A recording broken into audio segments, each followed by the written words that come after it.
Welcome back to our program. We're joined right now with our dear sisters, Dr. Alia Al-Mahdi and Amina Al-Mahdi, who are going to give us a bit of an overview of the condition of the minors who are currently still detained in the Aderna Deportation Center. Assalamu alaikum wa rahmatullahi wa barakatuh.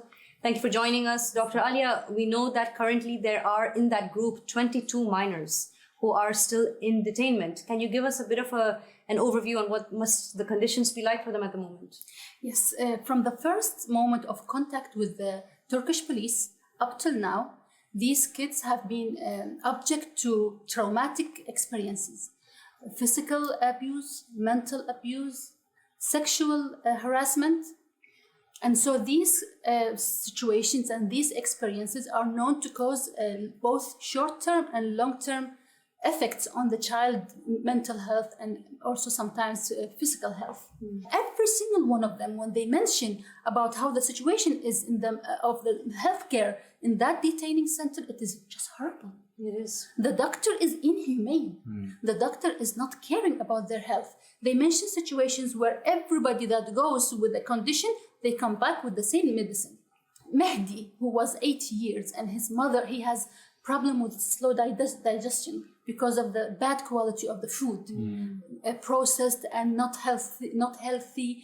They were trying to get help from a doctor, but it took so long time. But at the end, they went there, and one of the comments of the doctor there or the people there, why did you bring your child with you? So they are blaming the mom for fleeing from her country because of persecution, and blaming her for bringing her child with her. I mean, this raises a very important point right now, I think, which has to do with the rights of these people. Yeah. Dr. Alia, we know that the testimonies are saying that the children were deprived of food for days, water. This happened several times to them. Yeah. They were exposed to cold weather. And I'm sure all of these kinds of treatments, the physical and the mental abuse, as you've said, have long-term effects. There are studies, I believe, that also go into that, correct? Yeah, of course. We have many studies about these situations.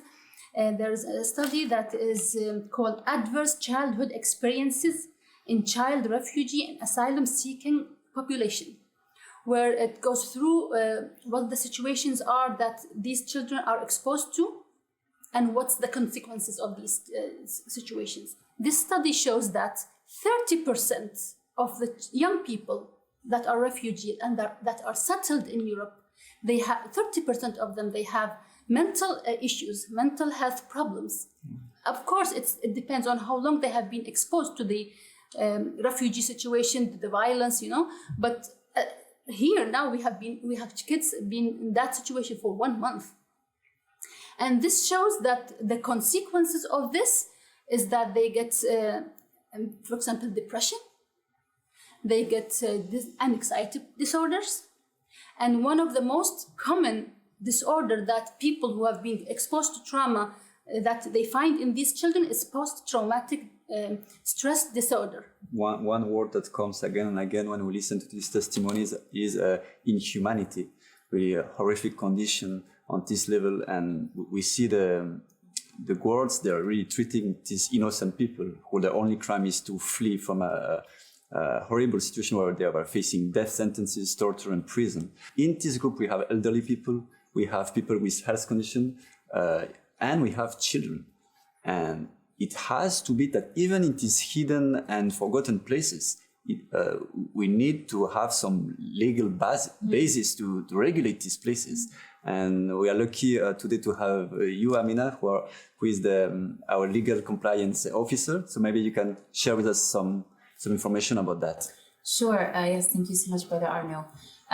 As we are aware, and as the viewers will be aware as well, we have an overarching body called the United Nations, which hundreds of countries are signatories to around the world, Turkey being one of the signatories to the United Nations conventions, meaning that when it signed these treaties, it is saying, and it joined the United Nations, it is saying that it is going to adhere to all of the laws, the regulations that the United Nations comes up with. One of these conventions that the United Nations has developed over time and through a lot of thorough research and based on outcomes such as Dr. Alia has mentioned, that children have undergone when they go through a refugee crisis, It's called the Committee on the Rights of Children, and they've come up with this CRC, the Committee on the Rights of Children, have come up with several different papers and several different recommendations and several different laws detailing what the children should not have done to them, how they should be treated, and what is legal and what's illegal in terms of how to treat children, particularly in an asylum and refugee situation. And one of the United Nations Committees on the Rights of Children reports from 2012, it's called the Day of General Discussion, if the viewers want to look it up. In paragraph 78, it says children should not be criminalized or subject to punitive measures because of their or their parents' migration status. The detention of a child because of their or their parents' migration status constitutes the child's rights violations and always contravenes the principle of the best interest of the child. So already these children have been penalized because their parents decided to try to flee persecution in their home countries. But as we've seen time and time again, as Dr. Ali has pointed out, when people come knocking on their door, the people who are within their custody are not being treated humanely and they're not being treated correctly, especially the children. In this case, they're being treated illegally. Actually, it's against all the United Nations conventions, and the UNHCR, which is the United Nations Agency on Refugees, have also had another special report. It was done in 2015. And it's called the Thematic Report on Torture and Ill Treatment of Children Deprived of Their Liberty, which applies to these children, of course, because they're being deprived of their liberty, they're being held in detention, which is actually not supposed to happen. And this report from 2015 says, within the context of administration of immigration enforcement, it is now clear that the deprivation of liberty of children based on their or their parents' migration status is never in the best interest of the child, and it exceeds the requirement of necessity, and it becomes grossly disproportionate and may constitute cruel, inhuman, or degrading treatment of the migrant children. And the Special Rapporteur shares the view that of the Inter-American Court of Human Rights, that when the child's best interests require keeping the family together, the imperative requirement is that not to deprive the child of liberty, and it extends to the child's parents as well. And it requires that the authorities choose the alternative measures for the detention of the entire family, which could be relocating them to a family outside, like a host family, for instance, in Turkey, that would be able to help them so that they're not witnessing these traumas that Dr. Ali has spoken of, and they're not being mistreated. The United Nations has made the recommendation and actually said that no country should detain children. They should be removed from detention immediately and put with families while they're being processed. Whatever the outcome is going to be in the interim, they shouldn't be in detention because it's such a vulnerable place for children where they can be taken to the bathroom and God knows what happens, beaten or sexually abused. Or which we know has been happening. Exactly. Well, so it's completely illegal and it's completely against the United Nations conventions. And Turkey has once again shown that they do not adhere to any of the international conventions and they don't care.